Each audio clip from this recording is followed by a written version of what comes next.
Can students change the political landscape? Since an uprising 15 months ago, that's exactly what they've tried to do. Could it prove a once-in-a-lifetime model for other developing countries? Or is Bangladesh actually facing the risk of rising Islamic militancy and Sharia law? My name's Mark Lobel. This week I speak to an acclaimed economist who's been talking to voters, an under-fire female journalist, and a person fighting corruption from within. Search Disorder in your podcast app to listen right now.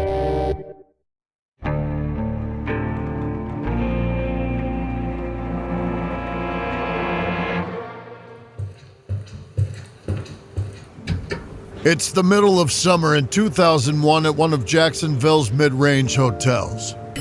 Gloria Brown, now in her early 40s, steps onto the elevator and rides it up a few levels. When it arrives on the third floor, she heads into the hallway, following the signs to the conference room. As she approaches the door, Gloria feels her heart beating faster and faster, sweat beading on her forehead. She fishes a handkerchief out of her purse and pats her face dry, then takes a deep breath. She can do this. She's been through this kind of thing before and she survived. This is just more of the same. A couple of weeks ago, Gloria got a call from Amy Murray at McDonald's corporate office. The company wanted to interview her for another promotional video about the Monopoly campaign. Gloria wanted to say no. She even tried to turn Amy down, but that wasn't an option. 4 years ago, she'd signed a contract agreeing to participate in this exact kind of thing in exchange for her $1 million prize. Now, Gloria's hoping this will be the last time she ever has to talk to anyone about this. She hates lying. All she feels is shame over being lured into taking part in a scam run by her friend's late husband. She'd give the money back if she could, but she knows it would never be that easy. So, with no other option, Gloria opens the door to the conference room and walks inside. It's an airy space, and most of the furniture's been pushed against the walls. In the center of the room are a couple of chairs, some lights, and a big film camera on a tripod. Amy Murray rushes forward to shake Gloria's hand. She's short, blonde, and has a kind smile. She introduces Gloria to a small film crew milling around. A camera operator, a sound guy, and their director, who's got a high and tight haircut and the biceps of an athlete. Everyone seems really friendly, but something about the whole setup seems off to Gloria. She can't work out what it is, but as Amy invites her to take a seat in front of the camera, Gloria can't shake the thought that this is all a trap. But what can she do? She's made her bed, and now she'll just have to lie in it.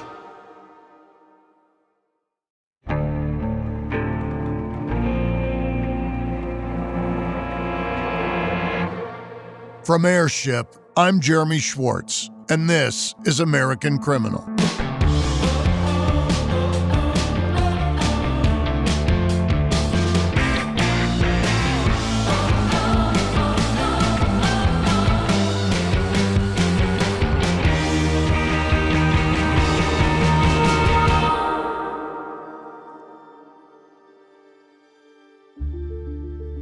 In early 2001, the FBI received an anonymous tip. Someone had been rigging the famous McDonald's Monopoly game for years. That was about all the information they had to go off of, though. That and the names of some loosely connected people who'd all won big prizes from the incredibly popular promotion. The agents who received the tip were skeptical at first. This was a massive marketing campaign run by one of the largest and most recognizable brands in the world. Anyone who was fixing this game would have to be some kind of criminal mastermind, or they'd need to be deep inside the operation. As federal agents debated how best to investigate such a big heist without tipping off the perpetrators, Jerome Jacobson was completely oblivious to the fact that there was a net closing in around him. He had no idea that he'd only be playing one more game of Monopoly. And at the end of it all, there'd be one big loser: him. This is the final episode in our 3-part series on the great McDonald's Monopoly heist. go directly to jail. It's April 29, 2000. Dwight Baker is heading for the front door of his South Carolina home, very slowly. A few months back, Dwight was clearing some land that he owns when the brakes on his tractor failed and it rolled backwards down a hill. Dwight's spinal column was injured in the crash, and aside from the pain, it's been a constant source of stress for him. Dwight's a father of 5, and he can't stop worrying about what'll happen to his family if he doesn't make a full recovery. He's a real estate developer and broker, which involves a lot of getting in and out of cars to show people prospective properties. What makes the whole thing worse is that he owes around $30,000 in back taxes. With inflation, that'd be close to $56,000 today. But Dwight's not supposed to be thinking about any of that right now. His good friends come to take him for a drive to get him out of the house for an afternoon. Jerry Jacobson's supporting him, taking most of his weight as Dwight hobbles outside to Jerry's car. Once Jerry helps Dwight get buckled in, they set off, driving through the wide-open farmland surrounding the Bakers' property. The longer they're out there, the better Dwight feels. I'm sure his back's still hurting, but everything that's been stressing him out feels less ominous out here. And then, Jerry makes him an offer that puts everything else out of his mind completely. You can probably guess what Jerry offers Dwight. One of those $1 million McDonald's game pieces. Jerry says he wants to help his friend. He knows it's been tough lately. But although Jerry's playing the role of a generous benefactor, he's not that generous. He tells Dwight that the game piece will cost him $100,000. Now, Dwight knows that Jerry knows he hasn't got that kind of cash just lying around, but Jerry's already thought of that. He says Dwight should find a friend to pay for the ticket and then they could split the proceeds. Does he know anyone who might have a small fortune just sitting around? Well, as it turns out, Dwight Baker knows exactly who to call. He gets in touch with his foster son, 28-year-old George Chandler. A little over a decade ago, George showed up on the Baker's doorstep. His mother had thrown him out of the house and he had nowhere to go, so Dwight and his wife took George in, fostering him until he was ready to stand on his own 2 feet. These days, George owns a successful plastic injection business, and money's not really an issue for him. He's also finalizing a bitter divorce, so Dwight knows exactly how to get him on board. He tells his foster son that a friend is going through a divorce of his own and is looking to sell $1 million game piece to hide the money from his greedy wife. George doesn't ask too many questions after that. He writes out a check to Dwight and takes the game piece to a nearby McDonald's. All 3 men, Jerry, Dwight, and George, are a lot richer. But George is the only one who doesn't know what's really going on. After the deal's done, Dwight tells Jerry that he'd be down to pull the scheme again if Jerry can get his hands on some more winning tickets. That is not a problem for Jerry. He's always on the lookout for more people who can recruit lucky winners for the game. Recently, he's had success with a guy called AJ Glom. He's in his late 50s and has a bit of a checkered past. AJ's been Jerry's go-to guy since Jerry Colombo died following a car accident a couple of years ago. It's a partnership that's made AJ plenty of money, and he's hoping it'll continue for many years to come. And from where Jerry's sitting, it doesn't look like there's anything that'll slow them down because no one's noticed a thing. Not at McDonald's corporate or at Simon Marketing, the company who actually run the campaign. But no one can keep a secret forever. Over the years, more and more people have been told about the scheme. And sooner or later, someone's bound to run their mouth to the wrong person or be overcome by a fit of conscience. Or in one specific case, be driven by a twisted desire for revenge. In early 2001, Jerry Colombo's mother, who everyone just calls Ma, is worried.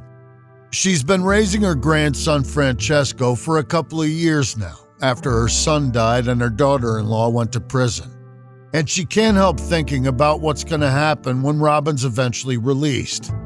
Ma doesn't want Francesco just going back to his mother. In Ma's mind, Robin's responsible for Jerry's death. And if she'd been in the passenger seat that day instead of Jerry, maybe Ma's son would still be here. That thought fuels Ma Colombo. Over the past few months, she's been playing with an idea, and eventually she places a call to the FBI. She tells them that the McDonald's Monopoly game is rigged and that she has proof. The tip is passed along to an agent who scribbles Ma's info down on a post-it. It doesn't seem like a high-priority case to him, but one of his colleagues, Doug Matthews, spots the note and decides to call Ma Colombo back. She gives him a list of million-dollar winners who have different surnames, but who are all in the same family, and live in or close to Jacksonville. Then she tells him that someone called Uncle Jerry is calling the shots. But Ma's still a Colombo, so she doesn't give Doug much more than that. And to be fair, it's really about the extent of what she knows. Still, she figures it's more than enough to lead them to Robin, who'll hopefully get another prison term. Then Ma can keep little Francesco all to herself. With just that little bit to go on, the FBI starts an official investigation. Pretty quickly, it's clear they'll need help to understand the logistics of how the game works. That way they can figure out how someone is stealing game pieces before they make it to stores. And that means Doug and his colleagues have a big decision to make.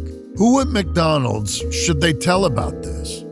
Having the company's cooperation will make their task a lot easier, but they have to consider that this is an inside job.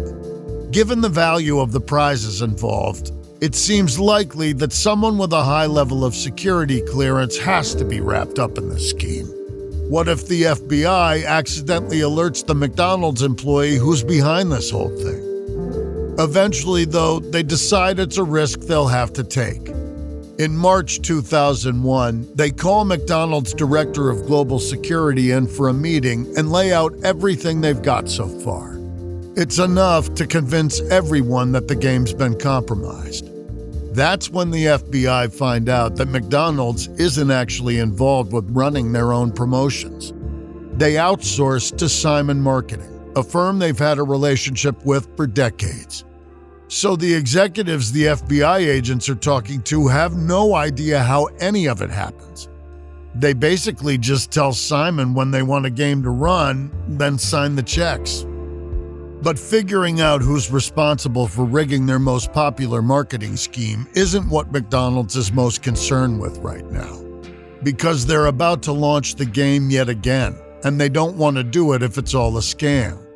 Not only do they not want to knowingly give their money to criminals, they don't want to cheat their customers out of the chance to win the prizes they've been promised. And perhaps, more importantly, they do not want this in the news. If word gets out that the Monopoly game has been rigged all this time, it'll undo years of goodwill and excitement the promotion has built for the company. It'll be catastrophic. Though these are totally valid arguments, the FBI shoots them down. Running another game is the perfect opportunity to catch the thief in the act. Right now, the trail is cold. Another campaign? It'll heat things up again. So, after talking it out, McDonald's agrees to launch this final version of the game, and their cooperation with the investigation is key. If the FBI tries to go in and speak to people at Simon Marketing or any of their contractors, it'll likely get back to the mastermind real quick. But McDonald's can deploy staff members to speak directly with the other companies because it just looks like they're doing their due diligence. So McDonald's start gathering information about how the game operates behind the scenes and sending what they find to the FBI. Early on, the agents spot a red flag. They know there's someone called Uncle Jerry involved in the heist. Hell, he might even be behind the whole thing. So when they find out that the head of security at Simon Marketing is a guy named Jerome Jacobson, they zero in on him. Is Jerome Uncle Jerry? With that question front of mind, the FBI files requests for wiretaps on phones of everyone they suspect is involved, including Jerry Jacobson, as well as a bunch of past winners. Then they start listening in, hoping someone will slip up and say the wrong thing. But they don't hear anything useful, at first, which they figure is probably because once someone successfully claimed their prize, there's no need to keep talking about it. So the FBI decides that they'll need to stir things up. They know from experience that a bit of extra attention can make some criminals very nervous. And attention is exactly what they intend to dish out. The plan is this. When the next winner steps forward, a team of FBI agents will pose as a film crew who've been hired to interview the lucky customers. That way, they'll be able to capture the fraudsters lying on camera, which will be useful at any future trials. And hopefully, the whole thing will inspire some activity on the phone lines. Then they'll invite past winners in for interviews to really stir things up. When Michael Hoover becomes the latest McDonald's millionaire, everyone gets ready to go. The FBI recruits the help of 28-year-old Amy Murray, a spokesperson for McDonald's corporate. It'll be her job to do the interviewing, make the whole thing feel like a genuine McDonald's production. She's the one who calls Michael to set up the interview, which he's contractually bound to participate in as a condition of claiming his prize. Once all their ducks are in a row, Amy and the FBI agents assemble in Westerly, Rhode Island, and knock on Michael's door. The 56-year-old welcomes them in, seemingly happy to tell them about how he found his winning ticket. He feeds them a story about losing his People magazine at the beach and stopping to buy another copy on the way home. For some of the Monopoly games, magazines and newspapers are sold with a game piece inside. And the copy of People that Michael bought at the grocery store contained his winning ticket. All of this is a lie. In reality, Michael bought the ticket from A.J. Glom, Jerry Jacobson's latest middleman. Jerry told A.J. that the game piece was slated to be inserted into a People magazine in this corner of the country. All information he'd pulled from the computer system that randomizes where the winning pieces are sent. So when A.J. sold Michael the ticket, he warned him that if anyone asked, he got the game piece in a magazine. Now, as he speaks to the camera, Michael's proud of how creative his version of that lie is. Amy plays along with the story, asking questions and sounding more excited as Michael takes her through his every movement that day. When they've got everything they need, Amy offers Michael her congratulations on being a winner. The disguised agents pack up their equipment and get on their way. Just moments after the crew leave, Michael picks up his phone to place a call, unaware that his line's already been tapped. He dials the number of his buddy A.J. Glom. It's all good, Michael tells A.J. The interview went well. He told them his big story about the magazine, and they bought the whole thing. What's more, he's pretty sure that the young blonde from the McDonald's head office was into him. The men chuckle, satisfied they've gotten away with their crime scot-free. But they won't be laughing for long. If you run a small business, you know there's nothing small about it. Every day there is a new decision to make, and even the smallest decisions can feel massive. Now, when those decisions begin to feel daunting, you want to know that you have the right platform and all the tools to be successful. Well, guess what? Shopify.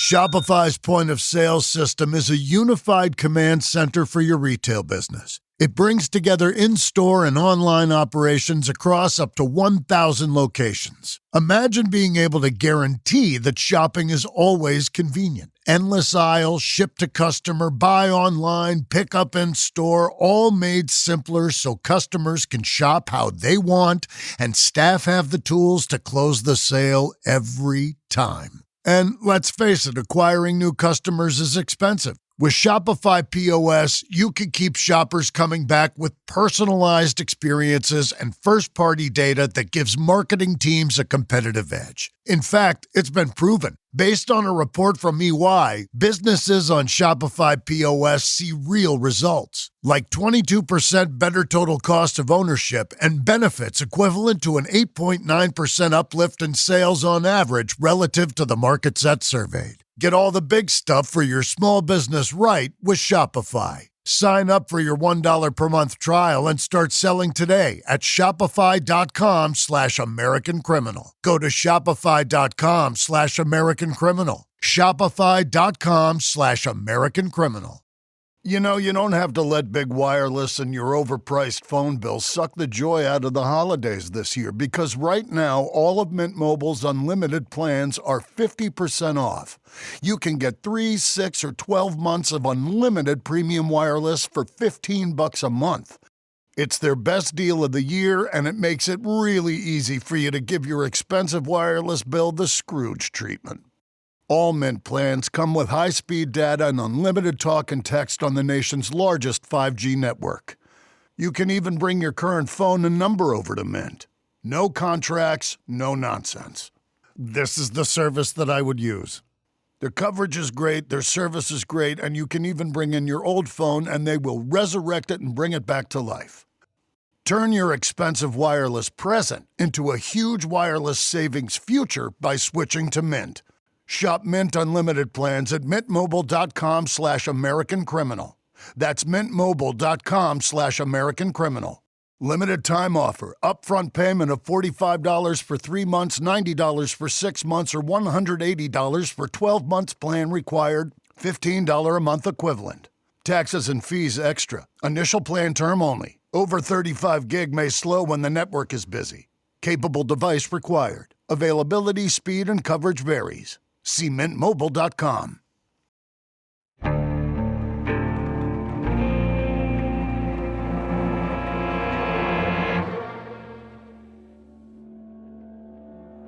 It's June 2001, and in the Jacksonville office of the FBI, agents are monitoring the phone lines of people involved in the McDonald's monopoly scam. It's late in the afternoon when a call comes through between two people the Bureau have been circling for some time now, Jerry Jacobson and Dwight Baker. It's Dwight making the call. He tells Jerry that he's got the money from their next winner, a man named John Davis from Texas. He's been brought in by a guy Dwight hooked up not too long ago. Now that he's handed $100,000 to Dwight, they can pass the game piece to him. Jerry's pleased that another deal's gone through, but he's also greedy and impatient. He orders Dwight to meet him so they can do the exchange right now. He wants that money today. Dwight's not super excited about heading into rush hour traffic, but he says he'll meet Jerry at the usual place as soon as he can get there. In the FBI wire room, the agents are already moving. The recording of the phone call is one thing, but if they can get footage of the handoff, even better. So they pull out a map and look at the 110-mile distance between Jerry and Dwight's homes. They decide that the men likely have a regular meeting spot about halfway, and the Chateau Elan Golf Resort in Georgia fits the bill perfectly. It's a guess, but it's their best bet. The agents place a call to the Atlanta office, who scramble a surveillance team out to the golf course as fast as they can. About an hour later, the team covertly film Jerry Jacobson slide into Dwight's silver Lincoln, then get out moments later holding a thick envelope. Got him. After roping in his foster son George, Dwight Baker's brought plenty of people into Uncle Jerry's scheme. And although he takes a cut of the money every time, he's still dealing with hefty debts from a failed property development. What he'd really like to do is claim a winning piece for himself. That way he'd be getting more than just a finder's fee, but he knows it's too risky to do that after George's win. They're far too close for people not to get suspicious. This is pretty logical thinking, so Dwight gets points for that. But his reasoning skills only go so far, because the person he decides to make a deal with is his wife's sister, Brenda Phoenix. Dwight gives Brenda an instant win game piece worth $500,000. That'd be about $900,000 today. And it's one that'll be paid in a lump sum, instead of the 20 annual payments the $1 million prizes are. The agreement is that Brenda will give Dwight $90,000, with another $70,000 going to Uncle Jerry. Then Brenda keeps the rest, which is more than enough to cover the taxes and leave her with around $100,000. Brenda lives in Indiana, but Dwight thinks they should set her up with a fake address somewhere else to claim the prize. So they rent Brenda an apartment in Asheville, North Carolina, and a short time later, she heads to a local McDonald's to claim her prize. It all goes off without a hitch. But then Brenda stops returning Dwight's calls, and he freaks out. He drives to Asheville and lets himself into the apartment. But it's completely empty, except for an open FedEx envelope from McDonald's. Brenda's screwed him over. She's taken the money and run. The betrayal stings, but it's not as painful as the realization that Dwight still has to pay Jerry his $70,000 cut of the prize money. He's got no way to pay it, and he's not so sure that Jerry's the kind of guy to just forgive a debt like that. So Dwight races home and confesses everything to his wife, Linda. He's kept her in the dark about the Monopoly scheme this whole time, but now that her sister's involved, it's time to bring her into the loop. Linda's beside herself. She's not angry with her husband for getting them into this mess. She's furious with her sister for stealing their money. With Linda's help, Dwight calls around to Brenda's friends and eventually finds out that she's flown to California to pick up her money from the Simon Marketing head office. But she's flying home to Indiana that day, July 20th, 2001. The Bakers don't waste any time. They grab the keys and start driving the 500 miles from their home near Greenville, South Carolina to Indianapolis. On the way, Linda decides to call her sister and try to make her see reason. But reason doesn't come into the conversation.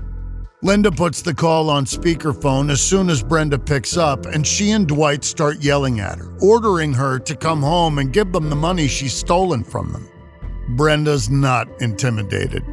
She tells them that she's taking the money and that's that. They can deal with it or not. It doesn't bother her.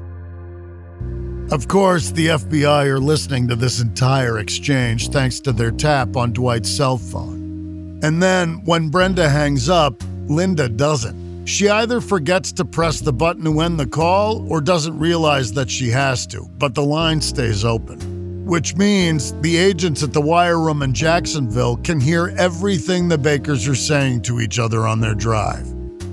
At one point, Dwight makes an offhand comment that he's going to kill Linda when they catch up to her. And in all likelihood, that's just hyperbole, but the FBI have to take that kind of threat seriously. So they alert the U.S. Marshals and send them to the Indianapolis International Airport to make sure no one gets killed during this ongoing investigation. When Dwight and Linda arrive, they've got no idea they're being watched by a team of marshals scattered throughout the terminal. The officers watch from afar, filming everything as the Bakers find and confront Brenda. The trio argue as travelers flow around them on all sides. Exactly what they say to each other isn't clear, but it seems like they come to some kind of arrangement and leave the airport without incident. It's a calm end to Dwight Baker's ill-advised decision to make a deal with his sister-in-law. The marshals let them go without making any arrests. The authorities aren't ready for that just yet. But it's only a matter of time. By the following month, August 2001, the FBI has gathered plenty of information, and they're confident they'll be able to take the case to trial. They've interviewed most of the winners they suspect of involvement, all with the help of Amy Murray from McDonald's, and a team of FBI agents disguised as a film crew. They've got footage of everyone, including Gloria Brown, Michael Hoover, and Buddy Fisher, Robin Colombo's dad. And after months of listening to everyone's phone calls, they're pretty confident that Jerome Jacobson is the Uncle Jerry people keep talking about. The investigators still haven't worked out how he's getting his hands on the pieces, though. The security process at Dittler Brothers and Simon Marketing seems so tight. But they're hoping that Jerry will tell them how he did it once he's in custody. So that's what comes next: arrests. But by this stage, the investigation is sprawling. Jerry's network of finders have distributed winning Monopoly game pieces all across the country. There are 8 people the FBI want to arrest, and another 12 they're interested in talking to. And it's important that the arrests happen simultaneously to prevent any conspirators from tipping off the others. As the planning gets underway, it's decided that the sting will go down early on August 19th, a Sunday, to catch people off guard. There's a lot of moving parts to coordinate something like this. Luckily, technology's made communication between offices easy. About a week before the big day, a 30-page report detailing the entire case and the minute details of the planned sting is faxed out to all the regional offices that'll be involved. Only the confidential plan doesn't just go out to FBI offices. Somehow, it's also faxed to the Greenville News in South Carolina, who promptly place a call to the FBI office in Jacksonville to find out exactly what it is they're looking at. It's a huge screw-up that threatens to jeopardize everything. If word gets out that the FBI are on to Uncle Jerry and co., people could disappear. Some of them have made a lot of money over the last decade, and they could easily go into hiding or flee the country. That can't happen. So a couple of FBI agents fly to South Carolina to meet with the editor from the Greenville News and the reporter who received the fax. And these guys are journalists. They're not trying to ruin an entire federal criminal investigation just so they can scoop their competitors.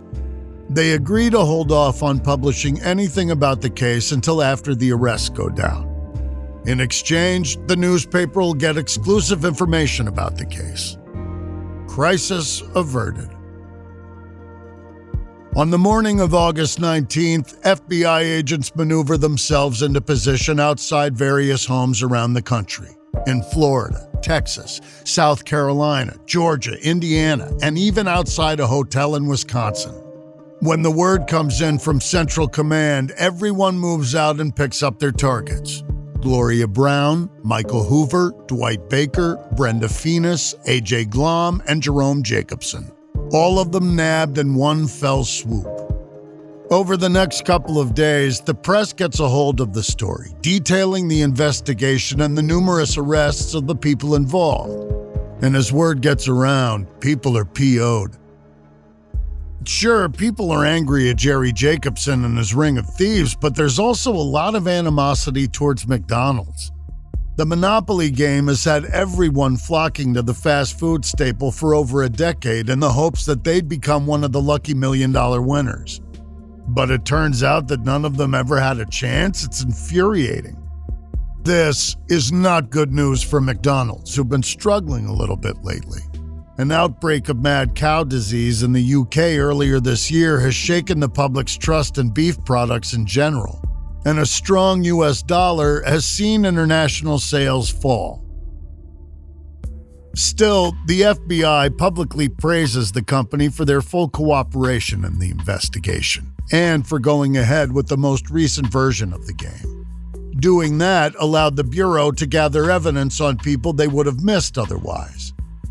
But after spending decades earning their customers' trust, McDonald's knows it can't leave it at that. So the company vows to run a new giveaway to make amends. They plan to hold an instant win competition, with millions more in prizes ready to be claimed. They also fire Simon Marketing, a company they partnered with for nearly 30 years. A spokesperson for McDonald's says that Simon, quote, betrayed us and our customers. Simon Marketing's stock plummets 80% in just 24 hours. Within days, they've been removed from the New York Stock Exchange. Both they and Dittler Brothers will be out of business before the year is done. In short, it's a public relations nightmare for everyone involved, and the case hasn't even made it to trial yet. But what looks set to be a drawn-out public debate over who's to blame for this mess is about to be overshadowed by one of the most impactful events of the new century.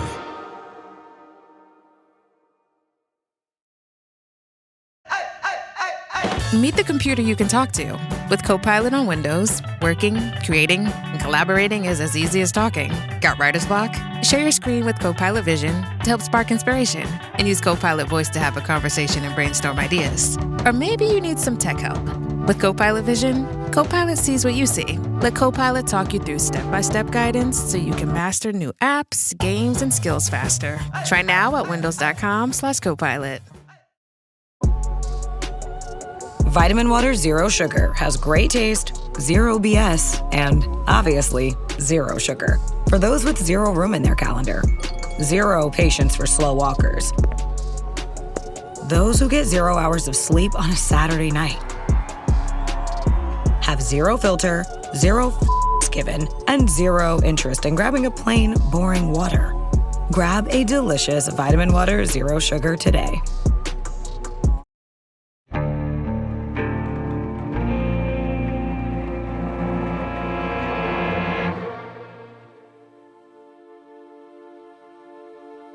It's August 19th, 2001. Robin Colombo is shown into the jail warden's office. She's been serving time for credit card fraud for a few months now and isn't too far off her release date. When she steps into the office, though, her heart sinks.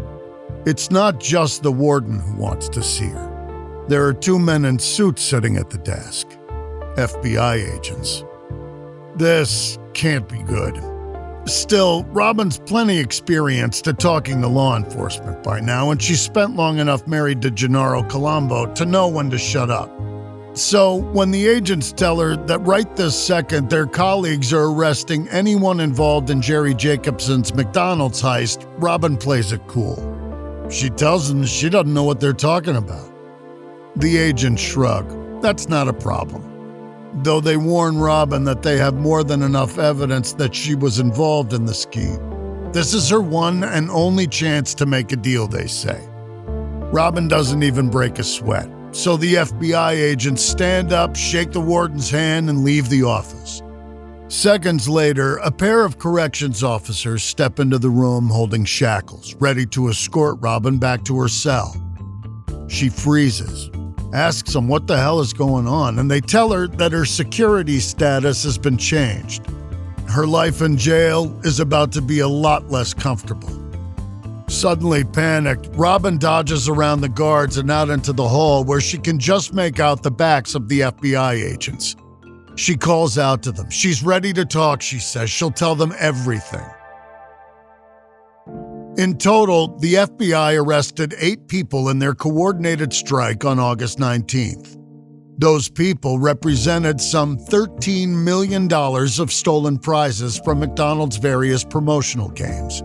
And, like Robin, most of those people were eager to confess everything they knew in hopes it would earn them leniency down the road. So they started naming names. And eventually, the FBI were able to bring indictments against dozens more individuals, with the total amount of stolen prize money reaching $24 million. During his first interview with the authorities, Jerome Jacobson, Uncle Jerry, tried to deflect some of the blame. He told investigators that McDonald's or his employer Simon Marketing had rigged the contest to make sure that no major prizes went to Canadian stores. It was their actions that justified his actions, he said. But there was never any evidence to back up his claims of a larger conspiracy against Canadian customers. Even if there was, he wasn't getting off the hook. Anyway, the government moves quickly on this one. An assistant U.S. attorney has been involved in the investigation from the very beginning, so he's ready to take the case to trial, and things get going for the first batch of defendants in a Jacksonville courtroom on September 10, 2001. And then, history happens.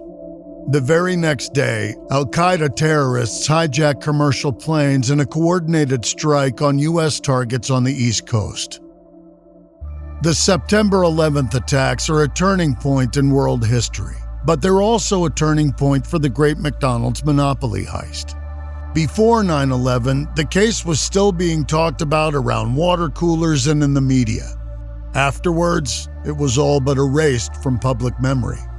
It just didn't seem important anymore. As for the resources being channeled towards prosecuting Jerry Jacobson and his co-defendants, they were diverted. Government agencies were directed to focus on counterterrorism efforts instead, leaving a bare-bones team to move ahead with a trial that no one was watching anymore. In the end, 46 of 53 defendants pled guilty to the charges against them, including Jerry. His recruiters mostly receive one-year terms, and most of the quote-unquote winners, like Gloria Brown, get probation. Robin Colombo's an exception, possibly because of her existing criminal record. She gets another 18 months. And everyone has to pay restitution, with most people saddled with monthly repayments of $25 or $50. As for the few people who don't take a deal, well, their day in court comes a year after their arrests. One of those people is George Chandler, Dwight Baker's foster son, who was convinced to buy a winning game piece to help an imaginary man hide assets from his wife. George's lawyers argued that because he didn't know the game pieces were stolen, he wasn't in the wrong when he claimed the prize. It's an idea the judge seems inclined to agree with, but the assistant U.S. attorney points out that the game's rules state that pieces are not allowed to be purchased. Still, that's only breaking McDonald's rules, not the law. There's more, though. The prosecutor tells the jury that because George believed he was helping a husband keep money from his wife during a divorce, he's a bad guy. And sure, that's definitely one way to look at things. But here's another. Neither this man or his wife ever existed. It's a compelling idea, though, and George is convicted along with a couple of the other remaining defendants. They'll eventually launch a successful appeal and have their sentences thrown out. But for a few years, George and his young son will be pariahs in their small community, the family who screwed everyone else out of $1 million. Jerry Jacobson, the mastermind of the heist, is sentenced to 37 months behind bars. And he also agrees to finally explain how he was getting his hands on the winning game pieces. He tells the authorities, as well as at least one jury, how he got the code for the briefcase, how he'd sneak into the airport bathroom and swap the winning pieces for regular ones, then use a holographic sticker to cover his tracks. Then he'd find a winner to claim the prize in a corner of the country where that specific game piece was supposed to be found, strike a deal, and move on to the next. Just how much money Jerry made from the scheme over the years isn't clear. But by the time of his arrest in 2001, he owned several cars and was ordered to pay $12.5 million in restitution. But his crimes affected more than just the integrity of a popular marketing scheme. Jerry Jacobson's actions directly led to the closure of two successful businesses. Simon Marketing and Dittler Brothers never recovered from the damage to their reputations. A lot of people lost their jobs because one greedy man decided that it was okay if he screwed people over, so long as he was getting rich. Which, when you think about it, sounds like a regular old game of Monopoly to me. From Airship, this is the final episode in our series on the Great McDonald's Monopoly Heist. On the next series, a small-time bootlegger turned bank robber pulls off an audacious crime, making himself a powerful enemy in the process. J. Edgar Hoover.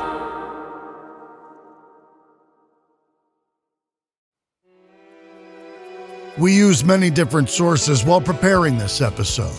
A few we can recommend are the Daily Beast article, How an Ex-Cop Rigged McDonald's Monopoly Game and Stole Millions by Jeff Maish, the HBO documentary series McMillions, and the book of the same name by James Lee Hernandez and Brian Lazzardi. This episode may contain reenactments or dramatized details. And while in some cases we can't know exactly what happened, all our dramatizations are based on historical research. American Criminal is a co-production of Airship and Evergreen Podcasts. It's hosted, edited, and produced by me, Jeremy Schwartz. Audio editing and sound design by Sean Rule Hoffman. Music by Thrum. This episode is written and researched by Joel Callan. Managing producer Emily Burke. Executive producers are Joel Callan, William Simpson, and Lindsey Graham.